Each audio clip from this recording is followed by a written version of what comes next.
Today's psalm is a very short psalm. It's Psalm 133. But however short it is, the message is crystal clear. It's a very famous psalm. Lots of you, I'm sure, will know it. Let me read the first verse. How good and pleasant, so not just how good, but also how good and pleasant it is when God's people what? When they live together in unity. See, I told you it was very crystal clear, and it is, and it's so important, isn't it, that we as God's people, we as his family, we as the church, we all for whom Christ died for, that we dwell, that we live in unity, that we're at one.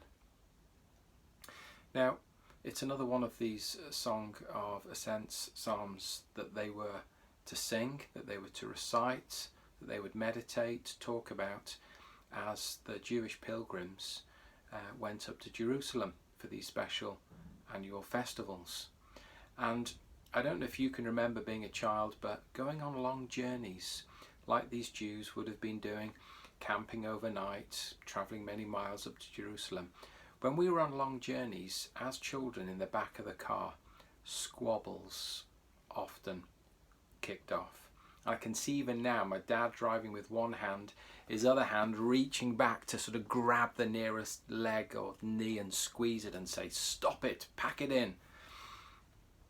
And maybe, I don't know, maybe this was even written to help and encourage God's people while they were travelling up to Jerusalem, knowing that things could get a little bit tetchy, that they remain united. Perhaps not, we don't know.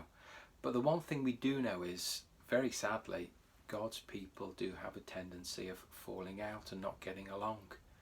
And so often we find at times, even in church communities, maybe you've experienced this yourself, times where instead of there being unity, it's disunity. And so instead of it being good and pleasant, it's bad and it's horrible.